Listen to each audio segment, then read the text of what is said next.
Diyos ang may taas at Panginoon ang nakapila sa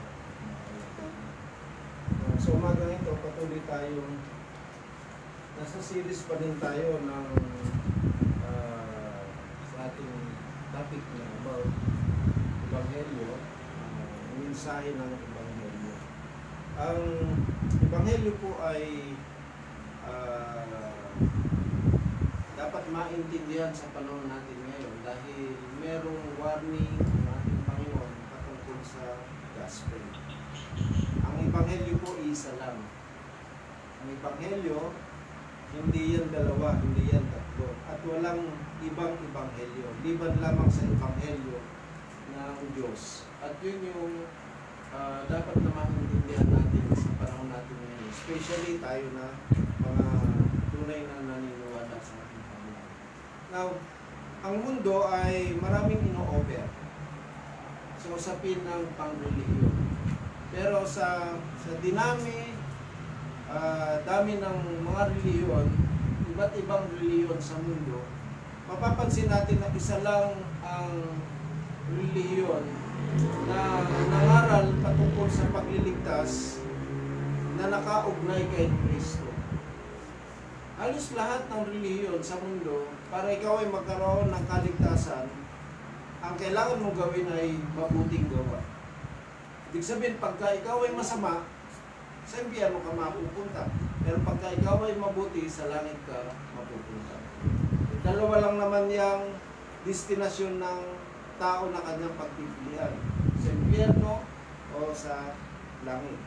Kaya naman, ang mga reliyon, pagka tinignan natin, puro paniniwala sa Diyos ang nagiging sentro.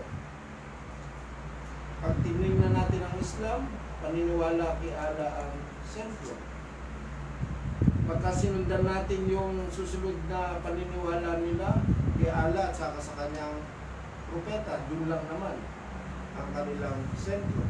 Ganon din sa grupo ng mga churches ngayon, sa tinatawag nating Kristyanismo. Ang mabigat sa Kristyanismo, nahati naman tayo ngayon sa pagkakilala ng pagliligtas. Bakit? Kasi kailangan mong gumawa ng mabuti o kaya kailangan mong bumanib sa samahan para ikaw ay maligtas. So, ino-offer ng mundo, iba-ibang mga kaparaanan at napakaraming daan paano maligtas. Pero, sa Biblia kasi, sa lumang tipan pa lang, meron ng propesiya patungkol sa mabuting balita. Sa Isaiah 61, sa verse 1 and verse 2, ganito yung nakasulat. Sabi niya rito, pinuspos ako ni Yahweh ng kanyang espiritu. Bigyan po natin ng pansin itong salitang ito na pinuspos ako ni Yahweh ng kanyang espiritu. Mahalaga po yun. Mahalaga ang espiritu ng Diyos sa usapin ng pag-ibanghelyo. Napakahalaga nun. Sabi niya rito, pinuspos ako ni Yahweh ng kanyang espiritu. Hinirang niya ako upang ang magandang balitay dalhin sa mahihirap. Pagalingin ang sugat ng puso. Palayain ang mga bihag at bilanggo.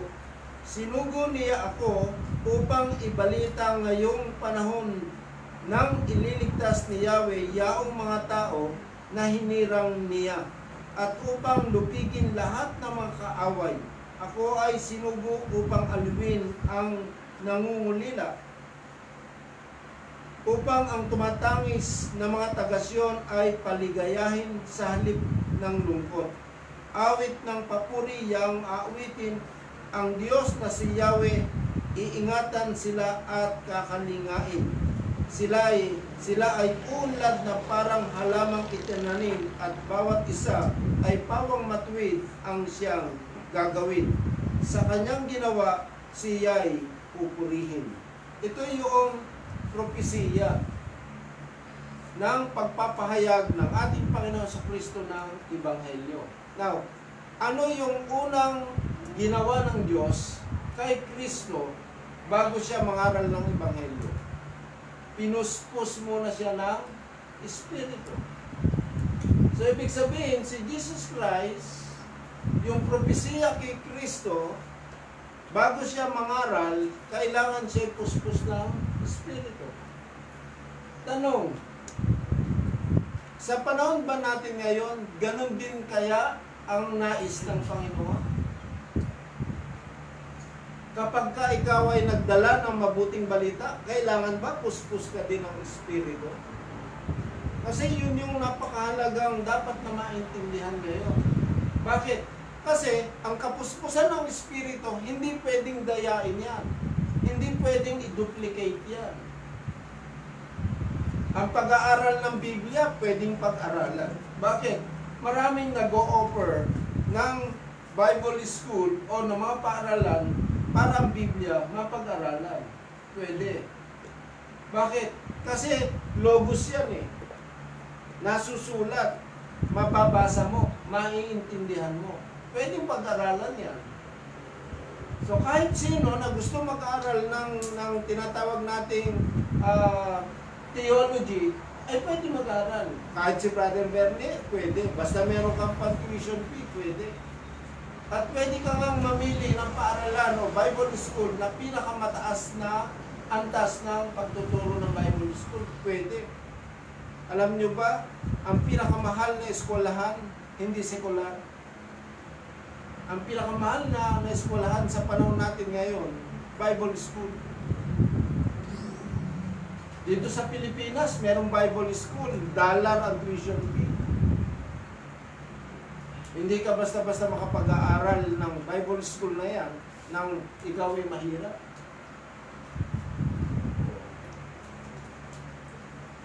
Lahat ng sektor natin ngayon, merong pag-aaral niyan. Hindi ka pwedeng maging abogado na hindi ka mag-aaral ng Biblia. Bakit? Kasi meron silang theology. Hindi mabubuo ang Armed Forces of the Philippines nang wala din ang Biblia. Bakit? Kasi meron silang chaplain. Ngayon, sa bansang Pilipinas, merong Proclamation 62. Ang tawag natin doon, Moral Recovery Program. So, kahit hindi biblical ang talatang babasahin, kasi bawal dahil merong separation ng state at religion. Kaya lang, yung nilalaman noong programa, patungkol pa rin sa salita ng Diyos. So, nasama pa rin siya. Kaya lang, secular ang approach. Kaya lang, ang ituturo mo, bawal lang gumamit ng Biblia, bawal gumamit ng talata. Sabi ko nga kay Brother Verne, huwag kang magsasalita ng talata. Sabihin mo lang. Halimbawa, katulad nito. O, pagka sinabi natin halimbawa, pinuspos ako ni Yahweh. Sinugo ako ni Yahweh. Pwedeng gamitin yung salitang pinuspos ka ng walang talata. O kaya gagamit ka ng salitang ang lumika, ang manlilin lang, pwede rin yun. Bakit? Kasi kinikilala naman ng gobyerno ang Diyos. Bakit? Kasi mismo ang preamble natin, merong Almighty God. Diba? So yung universal name patungkol sa Diyos, hindi bawal yun. Kaya lang universal ang approach. Pero pag gumamit ka na ng Jesus, medyo meron ng komplikado doon. Bakit? Kasi magre-reklamo naman yung hindi natin kapaniwala. Katulad ng mga Islam, hindi kasi yan patungkol kay Jesus. O ang Islam naman, pagka hinawakan ang MRP, hindi naman niya pwedeng gamitin ang salitang Allah o Muhammad. Bakit? Kasi ayaw din naman ng mga Kristiyano. Kaya ang pinaka-play safe na salita dito, God na lang. So may papangaral niya yun. Pero dito kasi, very specific dito, na nangangaral ng mabuting balita, puspos na Espiritu. Tama pala yung Acts chapter 1. Tama pala yun. Bago umakyat si Jesus Christ sa langit, sabi niya doon, hintayin ninyo ang regalo ng Ama dahil bababa siya. Kaya nung si Jesus Christ ay namatay ng 3 araw at 3 gabi, after 40 days na siya ay nakasamang lumakad ng mga alagad, sa kanyang pagkabuhay na maguli dito sa ibabaw ng lupa, umakyat na siya sa langit. Sa kanyang pag-akyat sa langit, 10 araw lang ang lumipas. Magmula nung siya umakyat sa langit, bumaba naman ang banal na Espiritu sa gitna ng mga alagad na nagkakatipon sa upper room. At doon, bumaba ang Espiritu ng Panginoon at silang lahat ay nangapuspos. At nung sila mga puspos na, natupad na ngayon yung utos o commandments ng ating Panginoon na umayo sila at maging witness o maging saksi kapag ka sila'y napuspos na ng Espiritu ng Panginoon. So, ibig sabihin, nung umakyat sa langit si Jesus Christ, hindi pa sila inuutosang mag-preach. Bakit? Kasi wala pa yung Holy Spirit na bumaba at pumuspos sa kanila. Eh, sabi nila, Pastor, hindi ba nung naglalakad si Jesus Christ, giningahan na nga sila ng Espiritu, hindi meron ng Espiritu. Meron ng Espiritu. Sino pa Espiritu na bababa? Kaya nga, dalawa nga yung tinatawag nating, tawag nito, experience ng mga alagad nung panahon na yon. Ang tawag natin doon sa hininga ni Jesus Christ, yun yung Resurrection Sunday. Ito yung hininga sa araw ng linggo. Pero yung bumaba sa araw ng Pentecost, ito yung Pentecost Sunday na tinatawag. Kaya dalawa Resurrection Sunday at Pentecost Sunday. So, ibig sabihin, kung merong partial na ibinigay na Espiritu, ito kasing Pentecost Day, ito yung kabuuan, kapuspusan ito. Kaya nga yung mga kapatid natin sa ibang mga simbahan, katulad ng mga evangelical at ibang mga baptist, nung inaccept nila si Christ, sabi nila, tinanggap na namin ang Espiritu, no need na mabaptize kami ng Holy Spirit. Tama naman talaga Nung tinanggap nila si Jesus Christ, inaccept nila yung Espiritu ni Cristo bilang Savior nila. Pero yung Holy Spirit, wala pa yun. Kaya bumaba. Kaya nung bumaba, ang Holy Spirit kasi, ano ba ang trabaho ng Holy Spirit? Bakit kailangan? Pinaliwanag din ito ng ating Panginoon Ano ang trabaho ng Holy Spirit sa mga alagad nung sinabi ni Jesus Christ? Ang Holy Spirit bilang comforter nila, ito ang magpapaalala. Diba? Ng mga bagay na tinuro ng ating Panginoon sa Kristo. Ayon kay Juan, hindi siya magtuturo ng sa kanya, kundi ang kanyang ituturo at ipapaalala ay yung mga bagay na itinuro ng Panginoong Kristo. Kaya kailangan ng Holy Spirit. Bakit? Kasi kung walang Holy Spirit, papaanong ma-inspired yung Word? Sino ang kikilos? Sino ang gagawa? Kaya pagka sinabi, Panginoon, nagpalayas kami ng demonyo, hindi ikaw ang nagpalayas ng demonyo. Panginoon, nagpagaling kami ng may sakit, ay hindi ikaw ang nagpagaling ng may sakit. Sino nagpagaling? Ang Diyos ang nagpagaling sa pamagitan ng kanyang Espiritu at sa pamagitan ng pangalan ng kanyang anak na si Jesus. Hindi tayo. Kaya yung iba kasi kiniklaim. Nung pinag-pray kita, gumaling ka. No, hindi. Hindi ikaw nagpagaling.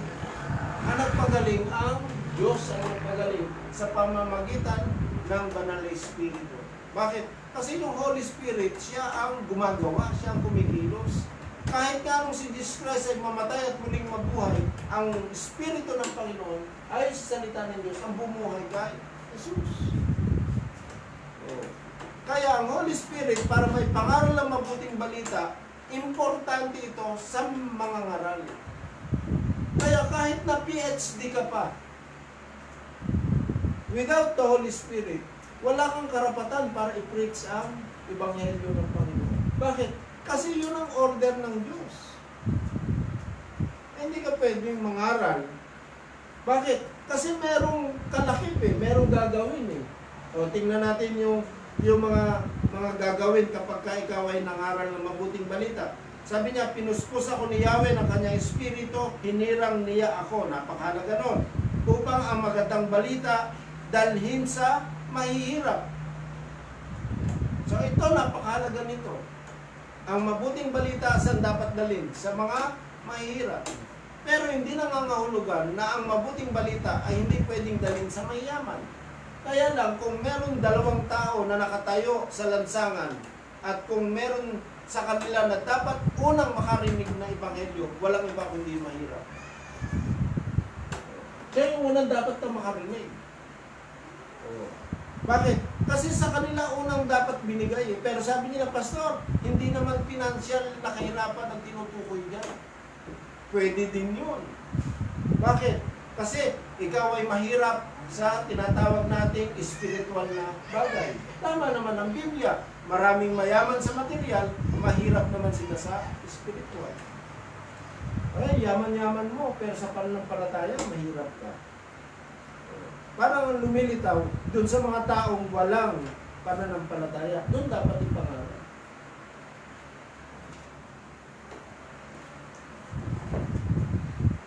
Pangalawa, sabi niya, pagalingin ang sugat ng puso. Hindi sugat ng laman eh. Sugat ng puso. Ano ibig sabihin nito? Maraming mga tao, wala naman talagang sakit sa laman. Pero mas masakit yung tinatawag nating sakit na psychological. Mas mahirap yun. Di ba? O, paano nasugatan ng puso? Di ba? Pag niloko mo yung tao, masusugatan ng puso. Sabi nga nila isa daw sa hindi makalimutan ng tao sa kanyang buhay, yung umutang sa kanya na hindi siya binayaran. Oo. Kung meron daw hindi kayang kalimutan ang tao sa kanyang buhay, isa, yung umutang sa kanya na hindi siya binayaran. Tama ba yun? Meron bang umutang sa iyo, Brother Antong, na nakalimutan mo? Hindi, pero pag nakita mo siya, alam mo na may utang. Hindi yun mawawala. Maring nakalimutan mo may utang siya, pero oras na masalubong mo siya. Hindi ka may utang ka sa akin. Alam mo kung bakit? Kasi sinaktan ka niya. Diba? Meron pa yung mga sugatan sa puso na hindi talaga makalimutan. Alam na niya. Bakit kaya sa buhay ng tao, lumipas na 10 years na, 20 years na, pero hindi pa rin maalis yun. Alam niyo kung bakit? Kasi masakit ang sugat sa puso. Kaya si Jesus Christ, nung dumating sa lupa, alam ng Panginoon yung mga misyon na dapat niyang lapitan. Yung mga taong mahirap, yung mga taong nasugatan sa puso, alam niya yun. Bakit? Kasi meron naman doktor dito sa lupa kapag nasugat ka, di ba? Merong gamot. Wala kasing gamot dun.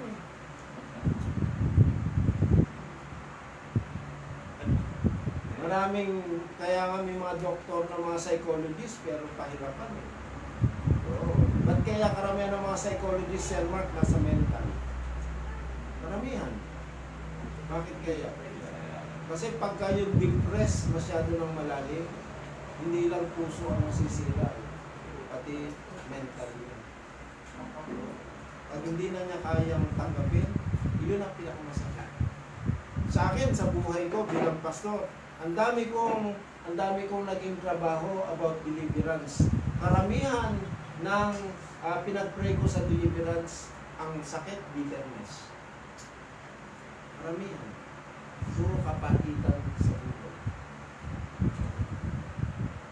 Pwede niloko ng asawa, niloko ng boyfriend. Yan sa kanila. At ang pinakamabigat, madalas kong sinasabi ito sa aking marriage counseling ang pinakamahirap na sakit na naramdaman ng isang tao nung lokohin ka ng kaibigan. Yun yung pinakamasakit. Bakit? Sa buhay ng tao kasi, lahat ata ng problema natin nasasabi sa best friend pero hindi masabi sa magulang. Diba?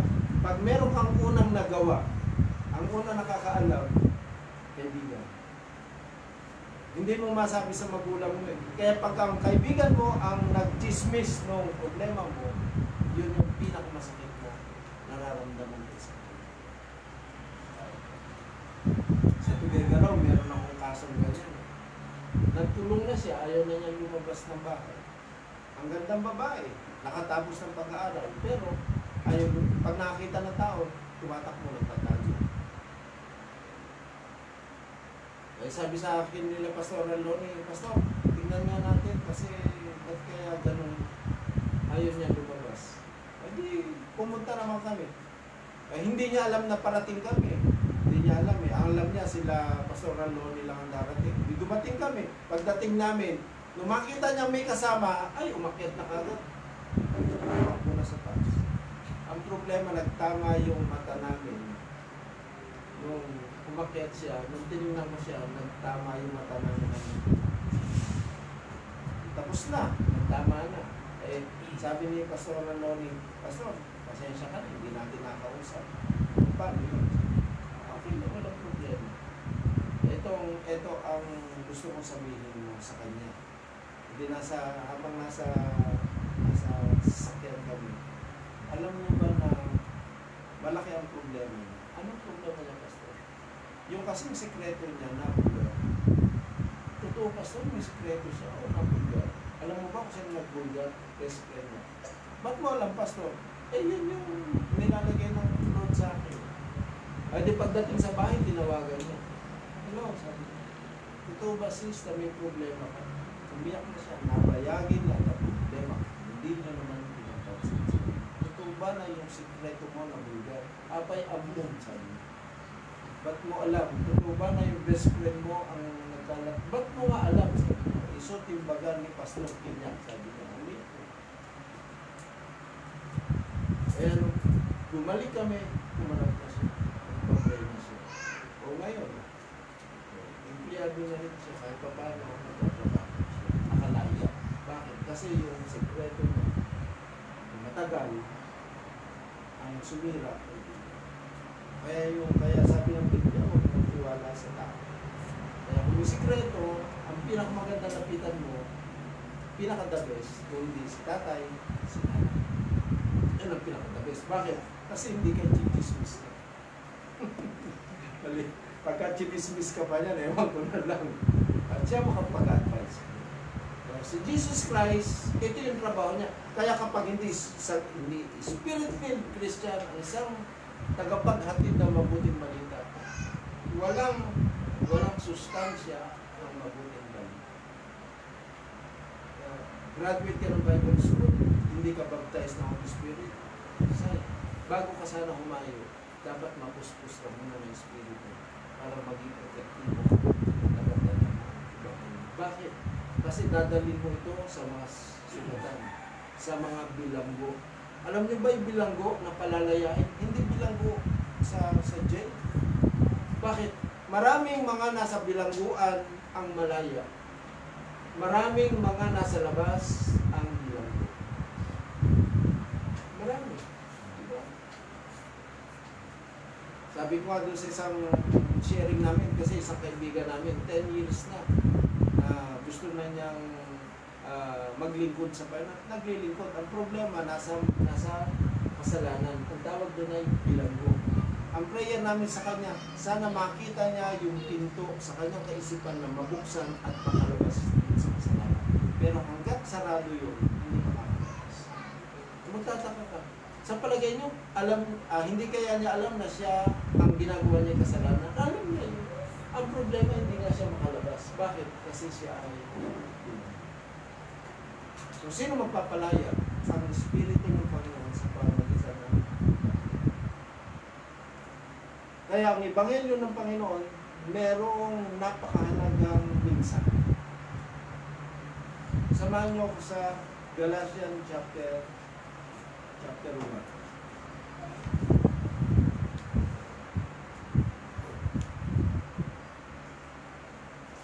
Sabi niya rito,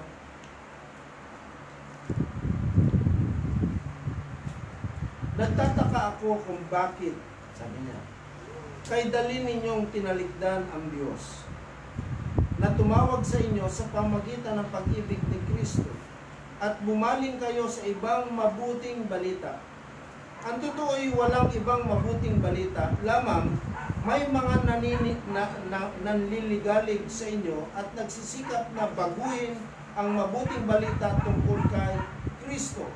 Sa verse 8, maging kami o isang anghel man mula sa langit ang mangaral sa inyo ng iba kaysa mabuting balitang ipinangaral namin, pakasumpain siya.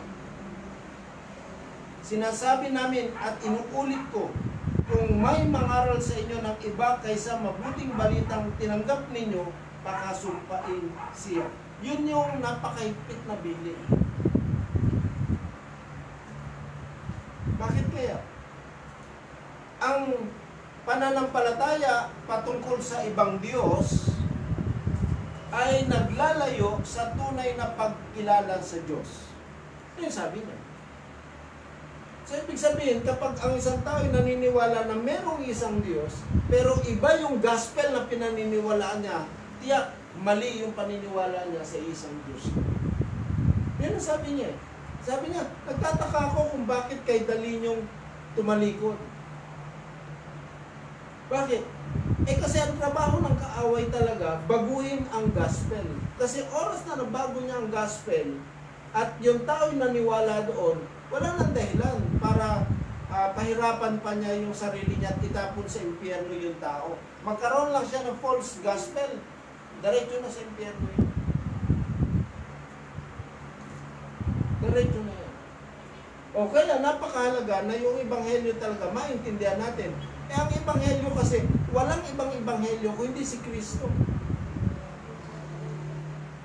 Ibig sabihin si Jesus Christ lang. Siya lang yung tinatawag nating solely faith natin. Wala nang iba. Si Jesus Christ lang talaga ang pinaka-sentro natin. Bakit? Kasi ang tao nga, nang nilikha ito ng Diyos, hindi ba? Una, talagang ang sentro ng buhay ng unang ninuno natin nung likhain siya ng Diyos, nasa Diyos lang talaga yan. Nakasentro lang talaga sa Panginoon. Kaya nga, si Adan at si Eva, nung hindi pa sila nagre-rebelde sa Panginoon, nakasentro lang sila sa Diyos. Pero nung sila'y mahulog na sa pagkakasala, naging self-centered na sila. Hindi na sila nakatingin sa Panginoon. Bakit? Ang totoo niyan nung mahulog sila sa pagkakasala nung bumaba ang Panginoon, kasi yung fellowshipping ng Diyos kay Adan at Eva nung araw, regular yun. Regular yun. Katulad ng relasyon ng tatay sa anak. Regular yun.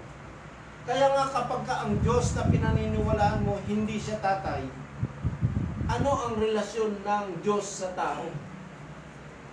Sa Islam kasi mabigat Ang Islam naniniwala na merong isang Diyos, pero hindi sila naniniwala na ang Diyos na yun ay Ama. Hindi sila naniniwala. Sa Kristyanismo kasi, naniniwala tayo sa isang Diyos, pero ang Diyos na yun sa atin ay Ama. Sa kanila, ang Diyos nila ay superior. Ang tao sa Islam, ang tao, at lahat ng nilikha, yan ay creation lang. Ibig sabihin, alipin lang yan. So, ibig sabihin, napakataas ng posisyon ng Diyos sa kanila. Ibig sabihin, wala silang karapatan makipagrelasyon sa kanilang Diyos. Bakit? Sila ay alipin lang. Ano ba ibig sabihin ng relasyon ng alipin? Halimbawa, kaya nga ang boss, iba ang boss sa leader, hindi ba? Madalas yung tinuturo sa sermon niya. Kaya sabi ko, ang boss laging seryoso. Sabi ko nga, kung ikaw ay magpapastor at ikaw ay maglilingkod sa Diyos, ang unang-unang katangian kasi ng ikaw ay tagapaghatid ng Ebanghelyo, puspos ka ng Espiritu. Na pag puspos ka ng Espiritu, meron dalawang bagay tayong dapat na maintindihan sa usapin ng Espiritu. Una, kaloob ng Espiritu. Pangalawa, bunga ng Espiritu. Dalawa lang naman yan Pag sinabi mong bunga ng Espiritu, ang unang bunga ng Espiritu, pag-ibig. Ano susunod? Joy. Ito, nagtatawanan kami nila Brother Bernie dito Paano mo paghahaluin ang seryoso mo ka na nagagalak? Sermon. Paano sermon? Seryoso ka pero nagagalak.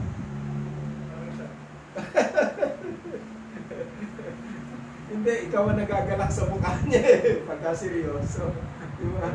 Natatawa ka sa seryoso mukha. Pero yung tao na seryoso, ang hirap mong ilabas yung galak. Diba? Kasi pagka, ang tao kasi pag nagagalak, siyempre unang-unang makikita yung ngiti ng mukha eh, di ba? Ay, wala na seryoso doon, sir. Bakit may ngiti ka niya? Kaya ang magulang, ang tatay, pagka nakalukot ang mukha, ang anak hindi makalapit. Tama mali. Diba? Eh kung may problema siya, hindi niya masasabi sa iyo, bakit nakalamong ko sa mukha. Pero pag ang tatay, pag gising sa umaga, ay nakangiti na yan, ang anak agad madaling lumapit. Ganon din sa church, ganon din sa pastor, ganon din sa leader. Eh, traditionally, nasanay ang mga tao, ang mga membro, na ang leader ng simbahan laging galit. Parang sinasabi lagi ng leader ng simbahan, sumunod kayo palagi. Tama man kami o mali, sumunod kayo. Ang bigat nun. Kaya yung relasyon ng leader, ng tatay sa anak, wala talaga yun.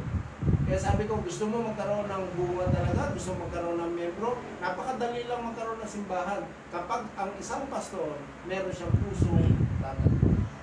Madali lang. Ngayon nga, pupunta ako ng Itiage. Alam niyo ba kung bakit? Kasi meron 3 malalaking pamilya doon, pinipilit ako magpastor sa kanila. Eh, hindi naman po pwede, may pastor tayo sa Itiage. Kasi nga, ewan ko, kasi pastor, iba ikaw eh. Pag ikaw kasi ang leader namin, iba eh. Ibig sabihin, madali kang lapitan, sabi ko, paano kayang gagawin ko? Eh, sayang din naman yung pamilya na yun. Ano dapat natin gawin? Eh, sabi, pastor, hindi, umattend na talaga kami sa inyo sa sentro, pero talagang ayaw kong bumalik eh. Pero kung kayo magpapastor, babalik kami, pastor. Ay, ayusin natin yan. Sabi ko nga, kung umaga si Pastor Felix, maghahapon na ata ako. Kaya lang, ang tanong ko, sa simbahan ba ni Pastor Felix ako magpapastor? Alang-alang dun sa mga tao na gusto sumama eh. Eh binibilang ko, Sir Mark, may 30. Madami. Parang mas malaki pa ata yung magiging church ko sa kanila. Ang dahilan nila, yung fathering heart. Iba ka kasi, pastor, mag-alaga ng tuba. Meron ka kasi puso ama. Seryoso palagi, balada. Hindi, paano yan? Matatakot ang tao. Hindi, wala nang problema nun. Kaya nga leader, sabi ko sa kanya, huwag kang laging galit, huwag kang laging hindi pwede. Kaya mag-uusap kami kasi dapat i-adjust talaga natin.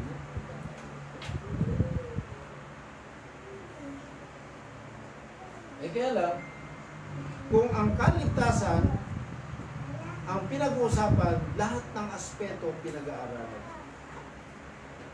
So, ang udyok ng Espiritu, may kaloob ang Espiritu, nagpapalaya siya ng mga nasa bilangguan. Nagpapagaling ng mga may sakit. Kaloob ang tawag dun eh. O eh, paano naman yung bunga? Meron siyang pag-ibig. Meron siyang kagalakan, di ba? O meron siyang pagtitiyaga. Matindi eh.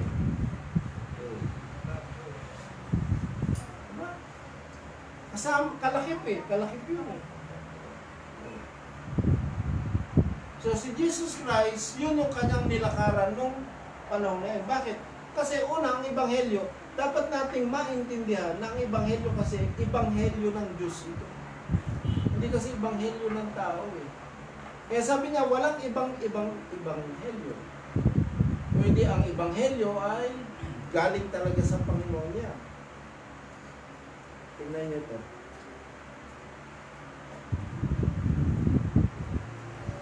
Sa 1 Corinthians chapter 1, sa verse 21, sabi niya rito, sa verse 18 muna. Sabi niya, sa mga napapahamak. Ano ibig sabihin ng napapahamak? Ano ibig sabihin ng napapahamak?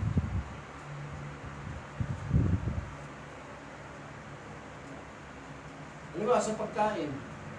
Wag mong kakainin yan. Bakit? Expired na yan. Sabi niya, hindi, malakas ang tiyan ko.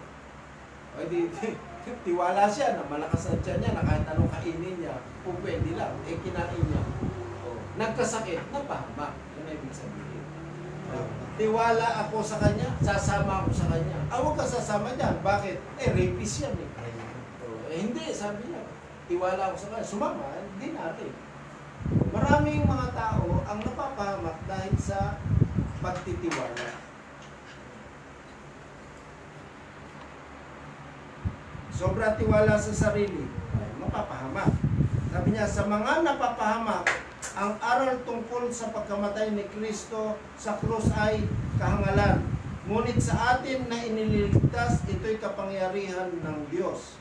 Verse 19, sapagkat nasusulat, sisirain ko ang karunungan ng marunong at papawalang kabuluhan ang katalinuhan ng matatalino. Ano ang kabuluhan ngayon ng marunong, ng mga eskriba, ng mahusay sa debatista? Sa daigdig na ito, ipinapakilala ng Diyos ng karunungan ng sanlibutan ito ay kamangmangan. Yun ang matindi.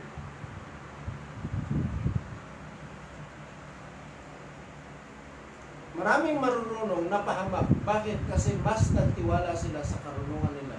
Ba't naman ako maniniwala sa iyo? Hindi ka nga nakapag-aral. Ba't naman maniniwala ang eskriba kay Pedro? Hindi nga siya nakapagtapos. Ano sabi ng mga Hudyo kay Pedro? Fisherman lang yan eh. Wala naman alam yan kung hindi magbilang ng klase ng isda. Wala naman siyang natapos. Ba't naman tayo susunod sa kanya? Kay Jesus Christ, namangha sila. Bakit hindi nila nakitang pumasok ng university si Jesus Christ, pero hindi nila matalo sa tanong? Bakit? Grabe ang wisdom eh. Kaya lang itong mga tao na ni Jesus Christ, tinitingnan nila kung sino itong mga ito. During that time, ang professional lang naman sa kanya, si Levi. Bakit? Kasi siya yung tax collector. Pero halos lahat na nakasama niya, fisherman na. Kumbaga sa panahon natin ngayon, farmers. Nung panahon nila, siyempre tabi ng dagat ang Israel, namumuhay sila sa pangangarap ng isda. So yun lang. Isipin mo, fisherman ka na, tingnan nyo, fisherman ka na. Pero bakit kaya mas magaling pa si Jesus Christ na manghuli ng isda kaysa sa kanila? Bakit? Abay, magdamag na silang nanghuli ng isda, wala silang nahuli. Ang mga fisherman, bago yan magpalaot, binabasa nila ang weather. Alam nila kung ang isda nasa dalampasigan o nasa laot. Alam na nila yan eh. Kahit tanungin nyo yung mga fisherman, alam nila yan. Alam nga nila kung may bagyong darating, wala pa ng pag-asa. Alam na nila. Pag tinignan ng langit, nababasa na nila, alam na kagad nila yan.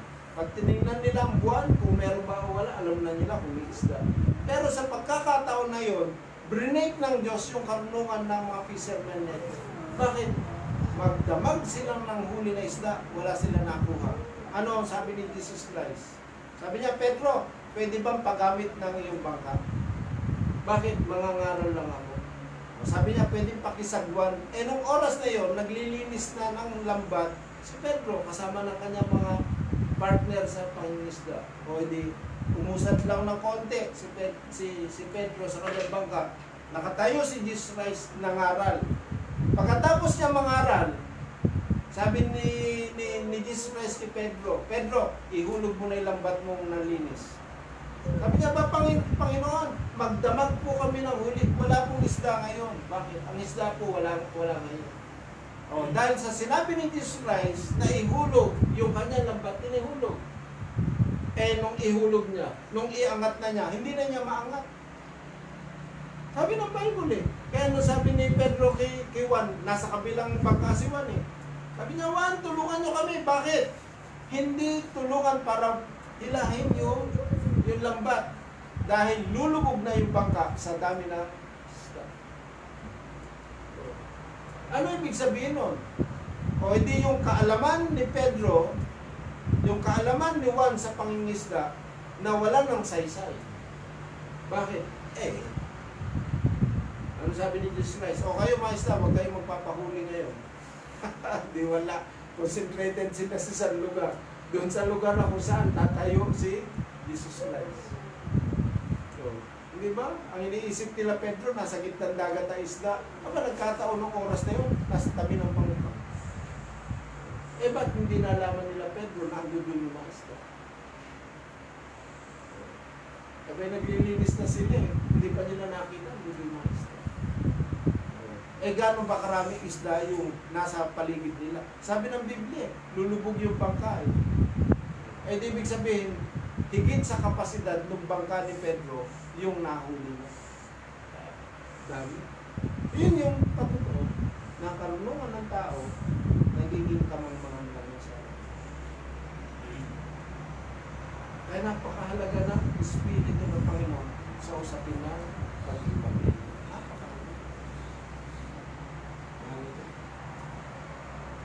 Tuloy natin basahin. Sa verse 20, sabi niya rito, sa verse 21, sapagkat ayon sa karunungan ng Diyos, hindi niya itinulot na siya'y makilala ng tao sa pamagitan ng karunungan ng sanlibutan ito. Sa halip ninarapat niyang ang mga nananalig sa kanya iligtas sa pamagitan ng mabuting balita na aming ipinapangaral, ngunit ipinapalagay naman ng sanlibutan na isang kahangalan o naging katisuran sa kanila. Ano ibig sabihin nun? Yung mga eskriba na mga dalubhasa sa salita ng Diyos, nagbabantay sa pagdating ng Mesiyas. Alam nyo ba, hanggang ngayon, hinihintay nila ang Mesiyas? Hanggang ngayon.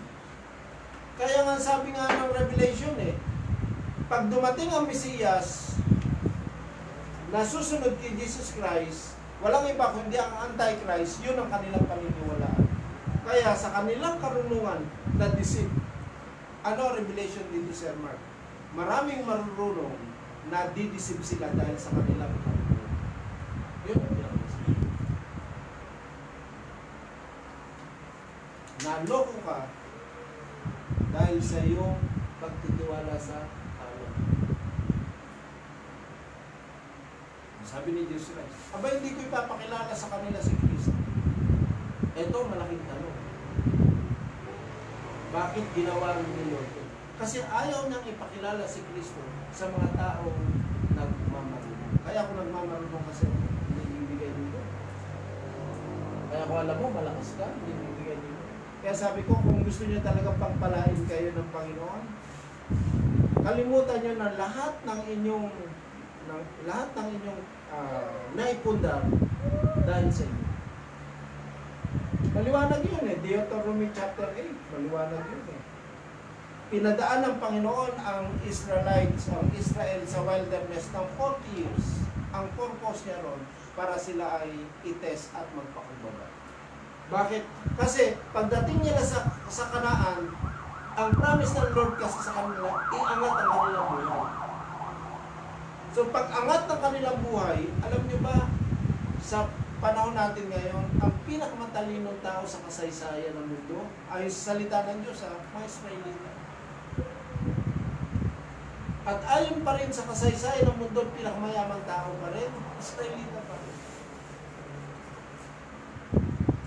Kaya lang dahil sa kanilang pagtitiwala sa kanilang karunungan at kayamanan, napahamak sila. Di ba? Totoo nga yan. Di ba? Si Bill Gates nga, meron siyang Jew-blooded. Di ba? Dugo siyang Jew. Si Einstein, may dugo Jew. Eh, sabi nga nila, pati daw si Karl Marx, may dugong Jew. Naniniwala sila. Isa sa founder ng komunista, may dugong Jew. At yung nakatagong pinakamayaman tao sa mundo ngayon, ang Rothschild, Hudyo. Di ba? Nagsasabing nagmamayari ng federal na pera ng federal banks. Hudyo. Sa Pilipinas, ang mayayaman dito sa Pilipinas, mga Jew. Na kiniklaim natin Pilipino, pero totoo, didugo silang Hudyo. O sino ba yung mga mayayaman sa Pilipinas na may dugo ng mga Hudyo na Hindi natin alam. Sabi ng kasaysayan, iniwanan nila sa Pilipinas sa mga Jew para makilala sila, naglagay ng code sa kanilang name. Lahat ng merong EZ sa dulo ay meron dugo. Sino ba yung mga EZ?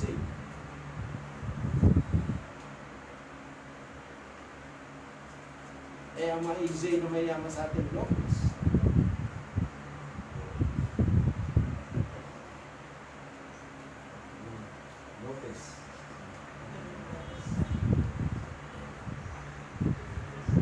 Rodriguez. Sabi nila, Suarez. Yung mga EZ, yun daw yung mga minuno ng araw na merong mga dugo. Kasi yun ang nilagay ng lahat.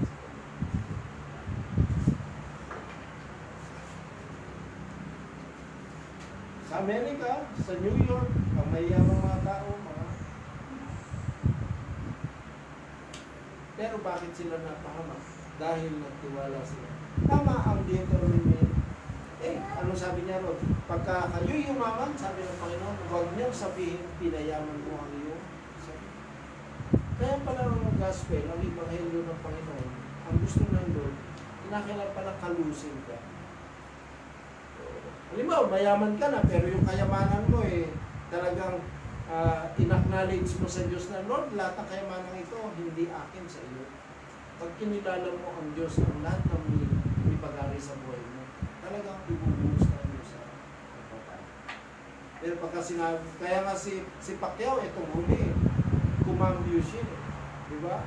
Bakit yung kanyang lakas? Sabi nga, galing sa Diyos Yung aking yaman, galing sa Diyos Nagbagong bigla si Pacquiao Dati hindi Yung kanyang lakas di ba? Kiniklaim nga nila na meron siyang may ipin ng kabayo. Kasi sinasabi nila. Kaya nga suntok ng kaliwa, sementeryo, suntok ng kanan, hospital. Ano sabi niya? Pero itong huli, sabi niya, hindi. Yung kanyang lakas ay galing. Pag-interview siya. So, regalo ng Panginoon. So, lahat ng ito sa Diyos. Bakit? Kasi ang gospel talaga, nakapokus talaga yan sa Diyos. Galing sa Diyos. Ang ebanghelyo by faith. Kaya nga, yung kamatayan sa krus at yung pagliligtas ni Kristo sa sangkatauhan sa krus, faith alone. Hindi mo pwedeng iligtas ang sarili mo sa pamamagitan ng mabuting gawa. Pero after na ikaw ay masave sa pamamagitan ng pananampalataya mo dun sa ginawa ni Kristo sa krus ng Kalbaryo, kailangan naman as a Christian, ipakita mo naman ang sarili mo bilang Kristiyano na gumagawa ka ng mabuti sa kapwa. Hindi ka gagawa para sa kaligtasan mo. Gagawa ka para sa ikabubuti ng kapwa. Kaya pala tayo, yung pangangalo niya, alam mo masama, hindi mo gagawin. Pagka ikaw Kristiyano, at i-justify mo na yung pangangalo niya pwede lang, mali yun. Pwede na pala yun. Bakit hiwalay na kasi kami na asawa ko, kaya itong number 2 ko ngayon siya, ngayon ang asawa ko. Sabi ko, mali. Bakit? Kasi ang kasalanan, sa simula na ginawa mo ang kasalanan, hanggang sa dulo kasalanan mo. Kahit na magpalit ka pa ng maraming mapuputing bagay, mananatiling kasalanan. Bakit? Ang kasalanan sa Diyos ay kasalanan. Walang justification sa gawa ng tao sa Kanya. Kaya kung ikaw ay pastor at gumawa ng kasalanan, ang tunay na ibig sabihin kasi ng tinatawag natin repentance, pagtalikod dun sa ginawa ng Diyos. Yun talaga. Hanggang di ko maalis, hindi yun. Kaya yung gospel, pagka tinignan natin, nakasentro yan in Jesus Christ. Bakit? Kasi siya yung pinuspos Isaiah 61, siya yun Hindi naman tayo yun Ang Isaiah 61 verse 1 and verse 2, ministry ni Jesus Christ yun Kaya yung gospel sa Kanya yan So, tayo lang ay naging kamanggagawa. Kaya nga kamanggagawa eh. Naging alipin tayo ni Kristo sa gawaing Ebanghelyo. Pero kapatid ang turing sa atin sa salitang kaharian ng Diyos. Pagka sinabing pamilya, ang turing sa iyo, kapatid. Pero sa usapin ng pagtatrabaho, ang tawag sa atin dolos o alipin. Alipin ako ni Kristo dahil sa kanyang Ebanghelyo. Bakit alipin? Eh kasi, hindi na nga ako ang nasusunod, kung hindi ang Panginoon ang nasusunod sa buhay. Pero kung gusto gawin, hindi na pwede. Bakit? Katulad ni Pablo. Sabi ni Pablo, itinalaga ako ng Panginoon na iunuko. Wala akong magagawa. Mabigat yung sermon. Ano yung itinalagang iunuko? Sabi ni Pablo, ang tinalagang iunuko at ginusto at kalooban ng Diyos, mangyayari yun. Ang ibig na sabihin, kung itinalaga kang binata hanggang sa pagbabalik ni Kristo, binata ka, pinakamahirap tanggapin ng isang lalaki yung pagiging binata. Maliban lang kung talagang walang magkagusto sa kanya, no choice talaga siya. Pero kung tatanungin bawat lalaki, talagang gusto magkaroon ng asawa. Pero kung talagang itinalaga ka ng gusto, wala kang magagawa kundi gusto. Kaya nga yung mga pare, diba? Gumagaya sila dun kay Pablo na walang asawa. Hindi rin sila nag-asawa. Ang problema, si Pablo hindi na nga pa rin. Kasi madali lang namang single ka sa pulpito, pero pagdating ng gabi, nag-over the bakod ka, nasa loob ka ng pala ng kapatid. Hindi ba nung nangangaral ako dyan sa Sinas nung araw? Alam mo yung Sinas nung araw sa Alicia? Yung resort pa yan, nabutan mo ba yan? Yung resort pa yan. Yung kasing manager dyan, binabible studyhan ko. So every Thursday noon, andyan dyan ako sa Sinas. Pagkatapos ng preaching ko, siyempre yung manager magpapakain eh. Pastor, merienda muna tayo. Kasama ko naman si Samuel Kapud. Siya nun yung aking gitarista. Kasama ko naman siya. Ngayon si Samuel naman, meron sa isang table. Tapos na kami. May nag-iinuman sa isang table. Nakita ni Sam, nagkatinginan sila. Nag-awayan. Sabi ko, Sam, sino yun? Basta, yan ang pari dito sa Tiyan. Sabi ko, may nag-iinuman. Ganyan ko rin. Sabi niya, sa Kristan ako niyan. Noong araw kami magkakasama. Kaya, pagkalinggo, sabi niya, sa opening, sabi niya, Pastor, wise din kami, sabi niya. Kasi, sa opening, sabi niya, lahat ng barya ibibigay sa amin, yung mga papel sa kanila. Kaya bago namin ibigay, Pastor, dudukot na kami ng papel, bubulsan mo. Sabi niya, bakit? Wise yung pali eh. Sabi niya. Kaya niwawise din namin. Kaya lahat sila mga sakristan, pagkataas daw na pupunta na sa likod, kanya-kanya na raw sila nagdukot doon sa... Uy, sabi niya, bakit ka? Naka-Adidas ka. Sabi niya, sabi niya, bago. Katas. Kaya nung pala, katas nung pupunta doon sa... masakit. Yung pare, may katibol. Pare sa tiyan. Tapos na kami ng tawayan na sila. Ano pala, magpapagkada talaga sila. Kita mo? Single sa pulpito. Pero pagkalabas na yun, naghahanap na rin pala ng babae. At totoo yun. Hindi ba si Father Peter Gunsillo nagtira rito sa akin? Ganun din siya. Kinuwento rin niya na talagang sa gabi nag-o-over ako. Kaya sila okay lang. Eh yun naman uncle namin na pare. Ako naman. Wala naman. Hindi naman babae ang hinahanap sa gabi.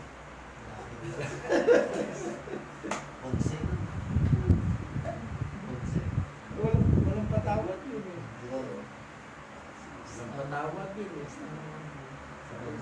Kuya, pati ba naman ako eh? Ginapang. Si Marcy. Pati ako ginapang. Tapos na uncle na naman.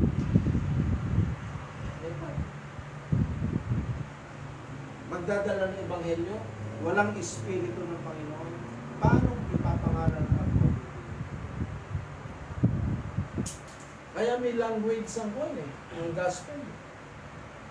Ano yung language ng gospel? Hindi pwedeng mawala ang Espiritu at Ebanghelyo.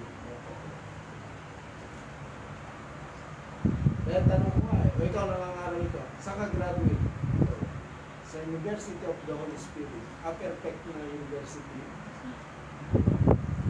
Kasi nung araw, hindi kasi namin kinikilala ang pastor na hindi siya graduate ng Bible School. Ako din, hindi ko kinikilala ang pastor na hindi baptized ng Holy Spirit. O, tingin ng mga baptist. Sino ang legit sa atin? Hindi ako graduate ng Bible School, pero baptized ako ng Holy Spirit. Ano ang ibig sabihin ng sermon? Ang ibig sabihin nun, once na ikaw ay binautis mo ng Espiritu, sinasabi ng Panginoon na humayo ka at magiging witness. Yun ang order eh. Whereas yung pumasok ka ng Bible School, ano dala mo? Yung wisdom ng tao. Yung wisdom ng tao, napapahiya. Katulad halimbawa, Sir Mark, yung graduate, sa palagay mo, hindi kaya mangaral niya? Kaya, di ba? Kung wala yung Espiritu, ano ang sustansya ng Ebanghelyo? Problema ito, hindi nakatapos ng pag-aaral. Anong karapatan niya mangaral ng salita ng Diyos? Yung Holy Spirit na pumuspo sa kanya, ang tumatatak, ang nagagarantiya na yung kanyang pangangaral, sagot ng Diyos. Ikaw, ano ang garantiya na pwede kang mangaral? Di yung diploma ko, saan galing? Sa Bible School. So, magkaiba tayo ng authority. Ano authority mo? Galing sa Diyos. Ano authority mo? Galing sa Kaya pala, yung mga tao na nakikinig sa iyo, kapag sila'y sugatan sa puso, hindi sila gumagaling. Pagka sila'y bilanggo, hindi sila nakakalayo. Kaya tulad nito, nag-pray sila ng comatose. Ang initial na hinihingi ng doktor para operahan, 200,000. Initially. 200,000. Walang pinag-aralan. Pero every morning, merong language sa kanyang ang gospel. Ano yun? Prayer. Kaya every morning, wala na siyang ginawa kundi humingi ng tulong sa Diyos para yung babaeng na comatose ay gumaling. Ano ngayon na nangyari doon sa babae? Gumaling na. Sabi nga niya, sister, sabi niya. Ewan ko kung tama yung kanyang, tama yung kanyang intention. Sabi niya, sister, nung nakomatos ka, ang hinihingi ng hospital sa iyo, 200,000 para ikaw gumaling o para ikaw operahan. Pero sabi niya, hindi pa sure yun kung mabubuhay ka. Pinag-pray ka namin, gumaling ka, hindi ka gumastos ng 200,000. Ewan ko kung naiintindihan ng babae, dapat pala pastor sa iyo kung binigay yan. Yung sinasabi kong may intention, kaya talaga siya sabihin doon. Tama. Dahil sa merong espiritu ang Diyos, yun ang gumawa ng himala doon sa babae.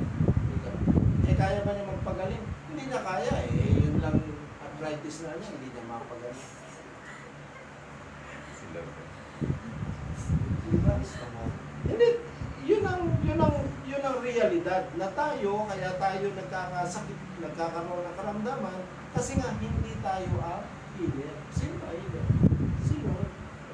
Kaya pinaparana sa atin ng Panginoon yung bagay na yun para wag tayo magmalaki sa ating buhay. Sabi ni Pablo di ba?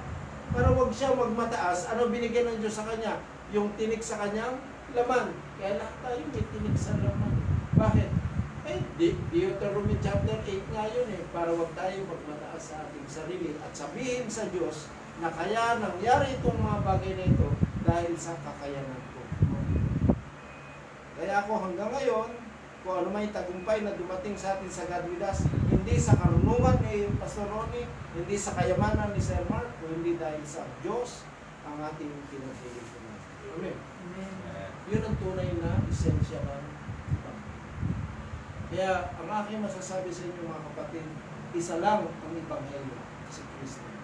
Kung merong ibang paniniwala, liban kay Kristo, hindi na ito sa Ebanghelyo. Ang utos sa atin ng Panginoon, sumpain. Yung sabi niya. Mabigat yung sabi niya, sumpain. Ibig sabihin, huwag tanggapin. Kaya test every spirit. Yung paniniwala sa Diyos, walang problema doon. Yung paniniwala kay Kristo at sa Ebanghelyo, dapat doon tayo nakapokus. Bakit? Dahil isa lang ang tagapamagitan sa Diyos at sa tao, si Jesus Christ. Isa lang ang Ebanghelyo, si Jesus ay namatay, lumilibing, nabuhay, umakyat sa langit at lumilibing. Anytime, ito yung panahon na dapat ngayon ay magpakatiyak, magpakasiguro tayo na tayo ay nasa Ebanghelyo ng Kristo. Bakit? Sa Amerika kasi, sa mga mandatory, ang vaccine at sa Pilipinas, magugulat kayo pagkalumusot na niya. Sa bagay, may reindeer na ako pag-akit sa bundok. Magtatago na lang talaga tayo. Kung hindi magkakatotoo ang retribution. Kasi sabi ng Bible, bago mag-appear ang Antichrist, rapture. Kaya kung ayan ang tatakan at wala pang rapture, ay isa na ibig sabihin. Either na mid or post ang rapture. Hirap yun siya. Maraming Kristiyano naniniwalang post eh. Kayo na lang. Pero ako kasi dapat.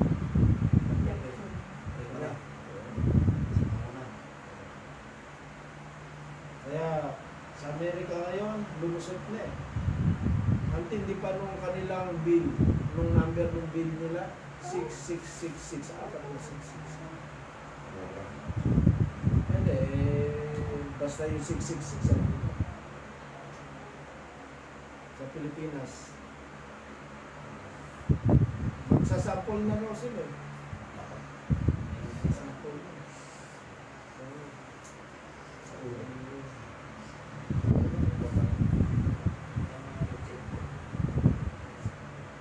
So, isa lang ibig sabihin, darating si Jesus Christ, be ready. Manatili tayo sa isang Ebanghelyo sa Jesus para magkaroon tayo ng katiyakan sa kanyang pagbabalik. Amen. Patuloy natin maglingkod at laging manalangin sa Panginoon na tayo'y huwag iiwanan sa kanyang pagbabalik. Salamat at pagiging Diyos.